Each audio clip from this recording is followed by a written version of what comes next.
California is a place that tends to elicit some pretty strong reactions out of people. And it is for good reason. There is a lot to love and a lot to dislike about this state. Whatever your thoughts may be, you can't deny just how close of a relationship this state has had to the automobile. From the rise of hot rods in the 1940s and 50s to the introduction of lowriders and their cultural impact, to the Fast and Furious street racing scene, to the modern day electric car, it all revolves around California.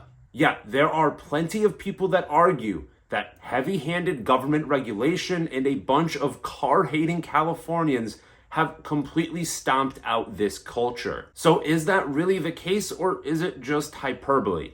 I shipped out to Los Angeles to figure out for myself. So as we get into this discussion, I just want to be a little bit more specific about where we are talking about, because California is a very big state. And while just about every single part of it has been influenced by the automobile, for the purposes of this story, we are going to focus on Southern California and the greater Los Angeles area in particular. For a very, very long time, SoCal has just been a place where people really, really loved their cars. And there are a few different underlying reasons for this. The first is just the culture. Like many Western cities, most of Southern California is literally designed around the car. And it's basically impossible to traverse even a moderate distance without getting behind the wheel. And beyond just city design, there is something inherent to American culture in the automobile that is really personified here. Your choice of car is a form of self-expression, and just the vast and openness of California kind of symbolizes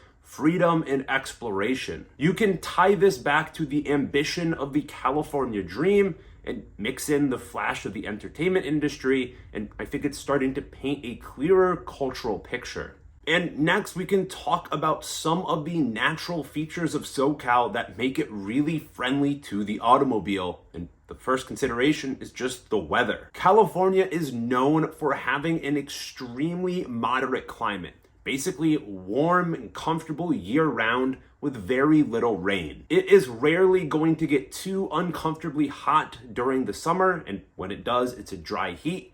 And during the wintertime, there's no snow, and more importantly, no salt on the roads. What this means, if you're someone who likes to drive sports cars in good conditions, you can drive your car all year round. And if you're somebody who has a particular affinity for convertibles or Targas, you really can feel like you're getting your money's worth just because you can drive it whenever, and there's so many nice days. And besides just getting to use your car, this friendly climate also means that your car is going to last a whole lot longer. No road salt means your car's not going to rust out, so the primary concern is just keeping it far enough away from the ocean and far enough away from wildfires. There is a very good reason that when you go on car auction websites, you'll often see vehicles advertised as California owned. Now, the other built-in advantage to Southern California is the landscape. And what I mean by this is a mixture of flatland areas where it is easy to build cities, being directly next to very large hills or mountains where it can be fun to drive a sports car on twisty roads. For the vast majority of places within the US, you basically have to choose two of the following three attributes: big cities, great driving roads, in warm weather year-round. There are very few places that combine all three, and Southern California happens to be one of them. Now, there are also some man-made factors that make this a particularly good place to be a car enthusiast. The first being that Los Angeles in particular is the media capital of the world, and that is for both the traditional industry of film and television, as well as for the new age internet stuff with YouTubers and podcasting. It is all centered in Los Angeles. And since you're watching this video, you're probably already very well aware, cars are often featured very prominently in our media. Now, there is another factor that is related to the Southern California economy, And that is just the fact that this is a very wealthy area. And depending what list you go and look at, Los Angeles is typically listed as either the second or third wealthiest city in America. So more wealthy people, more car enthusiasts, there's just going to be more nice cars per capita. So just to quickly recap what makes SoCal such a good place to be a car enthusiast, you have cities that were designed literally around the use of automobiles for personal transportation, combined with a culture that celebrates them as a symbol of personal expression and freedom. You then combine that in a place that has beautiful weather year-round with very little rain, where there are excellent driving roads just outside of dense urban centers, and there is a major media presence with what we will call maybe a little bit of an exhibitionist culture that isn't necessarily going to shun people that like nice cars. So that all sounds excellent. Now let's talk about why some people think California is a hellhole that hates cars. And fair warning, as much as I would like to avoid talking politics with any of you, we are going to have to get a little bit political here. California has the most restrictions on automobiles of anywhere in the United States, far exceeding the restrictions that are set at the federal level. And the intent here is to benefit the environment by reducing air pollution. And the entity that you can most closely associate this with is the California Air and Resource Board, or CARB, that was founded by Ronald Reagan in 1973. And it is hard to blame California for wanting cleaner air. Because of their unique geography, they have issues with air pollution being trapped very close to the ground in the form of smog. And we can legitimately credit CARB with drastically cutting down on the amount of smog, particularly in Los Angeles, by regulating things like power plants, factories, and yes, cars. The most prominent way that this affects California residents are through smog tests. Basically, every other year, your car has to be brought in to a smog testing facility and extensively checked for emissions compliance. And these tests are notoriously strict, and something as simple as an aftermarket air filter could cause you to fail. And if you fail smog, it's a whole lot of bad news. You won't be able to register the car, you won't be able to sell the car, and if you just refuse to get it smog tested again, you face very large penalties. And another way that enthusiasts are affected by California's regulations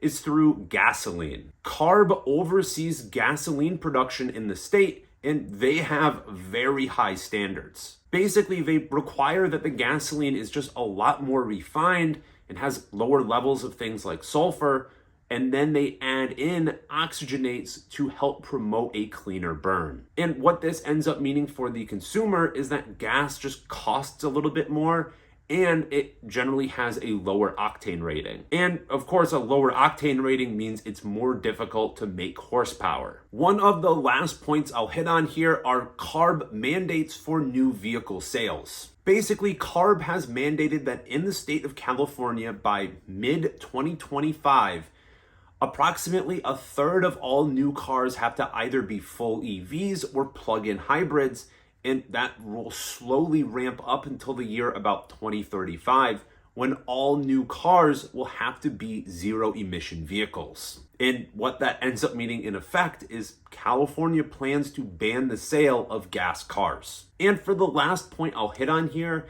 I think there's just kind of this general belief of people from outside the state that Californians just hate cars, that they all want self-driving EVs, and they dislike the idea that anybody would ever take pride in their car. So to take a step back here, that really is the contrast. You have this place with these great natural advantages combined with this culture and this industry that has popped up there, kind of butting heads with activists in the government that want to make the air cleaner. But this is all stuff that you can learn online.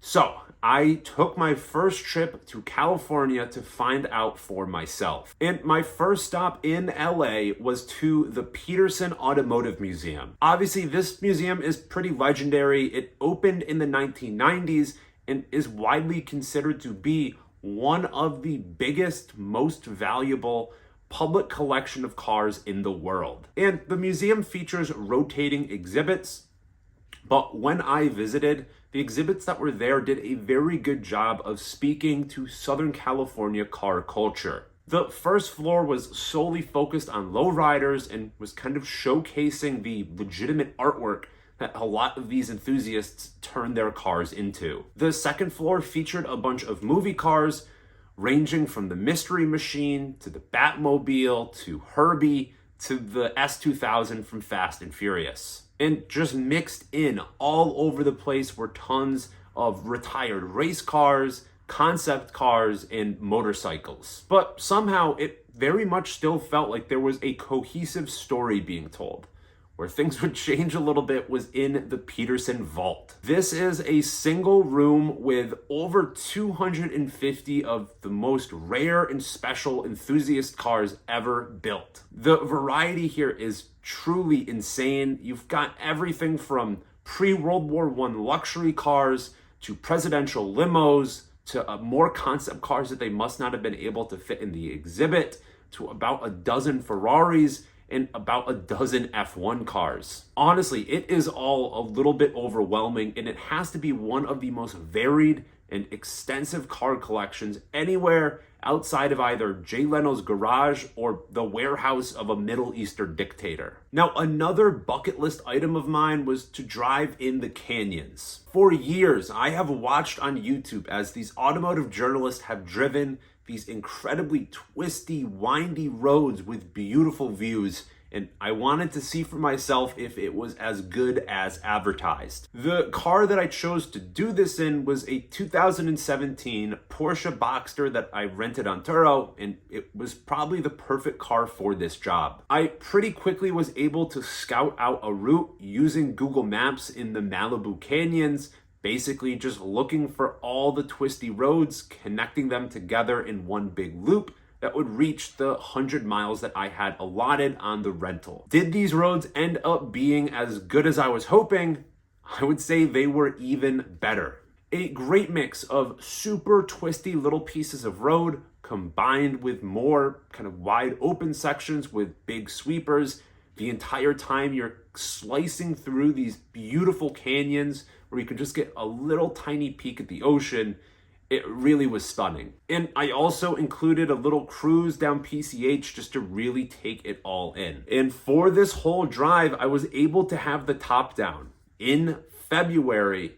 Now, 65 degrees for people that live in SoCal might not feel all that warm, but for me, I was dodging a winter storm in Boston as I set out for this trip, so 65 was more than warm enough. My main concern going into this was that there would be traffic in the canyons or a lot of police, but there were neither, just the car and an open road. So one other goal for this trip was car spotting, and this was an area where I kind of was let down. And this is mainly due to the fact that when I visited, there were like several consecutive days where it was raining. What this meant for my car spotting ambitions is that there just really weren't all that many sports cars that were out and about. There were plenty of nice and expensive cars, G-Wagons, Land Rovers, Cullinans. They were all a dime a dozen.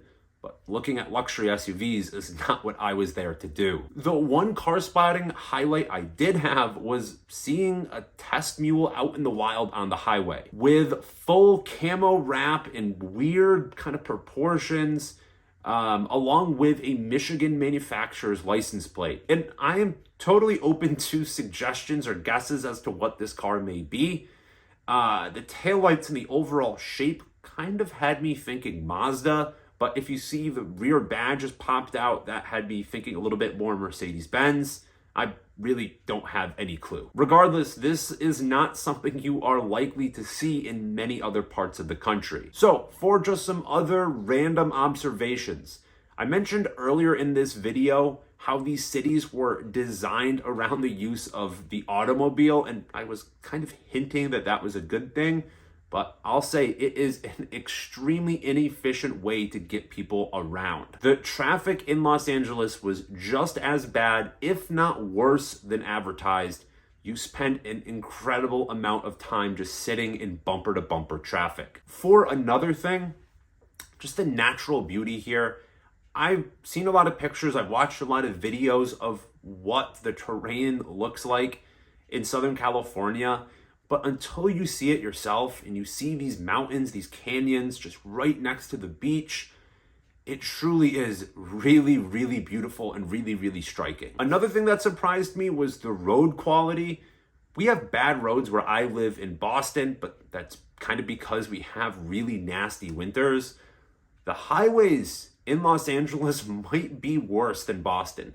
The road quality on the highways is truly awful. Now, the saving grace here is that for some of the roads that you may actually want to drive just a little bit faster on, some of those roads through the canyons, those do have pretty good quality by comparison. For another thought I had going into this, I knew California has like the highest EV adoption rate in the country, so I was expecting to see, like, especially in LA, the majority of the cars being either hybrids or EVs, but that isn't really the case. Driving around, the majority of people are still using gas-powered cars, so I guess I just kind of had this overly ambitious expectation. One other thought, considering how strict California vehicle codes are, you do see a lot of modified vehicles. So with this experience, I have come to the conclusion that yes, Los Angeles is still the automotive capital of the world. So at this point, there have to be at least a few people screaming at their screen about how blank city is better, so let's do a quick speed round. New York City, it is too cold and not car-centric enough. Miami, it is too flat and there are no good driving roads. Dallas, Texas, see Miami. Atlanta, there just isn't the history or the culture. North Carolina, South Carolina, the infrastructure's just not there. Austin, Texas, promising, but at this point in time, it's just too small. There are just too many things working in Southern California's favor for it to be stomped out by some semi-controversial regulations. The weather here is unlike anywhere else in the US where you can legitimately drive a sports car year-round with great driving roads. The natural beauty is staggering. You have mountains, rolling hills, the beach, all with, again, world-class drivers' roads slicing through it. And the other thing working in its favor is that it already has a lot of very wealthy people. So for an example of how that manifests itself, we can look at the Porsche Experience Center. In the US, there are 2 Porsche Experience Centers, one in Atlanta, where Porsche has its US headquarters, and the other is in Los Angeles, California. Some of the big automotive magazines like Motor Trend are based out of LA. Both of the big enthusiast car auction websites in Bring a Trailer and Cars and Bids, they're both based out of California. Because of the media and music industry here, it's a place where you can source just about any supercar or hypercar in a day's notice, and that is pretty unique. If you want to host a year-round Cars and Coffee where you have a chance of hypercars attending in a place where there are great driving roads to get to and from the event, that is only possible in Southern California. And having all of these cars, this media apparatus, this infrastructure, having it all already here means that it's also the place that has the best mechanics, the best photographers, and the best storage facilities. For the argument against, does the California Air and Resource Board go a little bit too far sometimes? Yes, I think they absolutely do. But it's kind of hard to blame them when you consider the unique challenges that California faces from air pollution and the progress that CARB has been able to achieve in reducing smog. You start to understand why they are pushing so hard. And when you consider the fact that a warming planet makes natural disasters more likely, more severe weather and more wildfires, and you believe anthropogenic climate change is a major driver of that, again, it kind of lends them a little bit more credibility. Where I wish they would have more leeway is with older cars that make up a tiny fraction of the vehicles that are actually on the road. making them get smog tests, I think, is a little bit silly. And for people that choose to modify their cars, they are already a very small minority, and the modifications that most people are making aren't going to have a drastic negative impact on CO2 emissions. Like, if people were all of a sudden diesel swapping their sports cars and rolling coal, it would make sense, but for people that just want to put on an exhaust and an intake, it really shouldn't make much difference. California blends together so many unique elements, from the weather and the landscape to the culture and the automotive infrastructure. And while state-level regulators often overstep and directly harm enthusiasts, I still believe their cause is noble. It is going to take a lot more than some bad government regulations to stomp out the love of the automobile in California.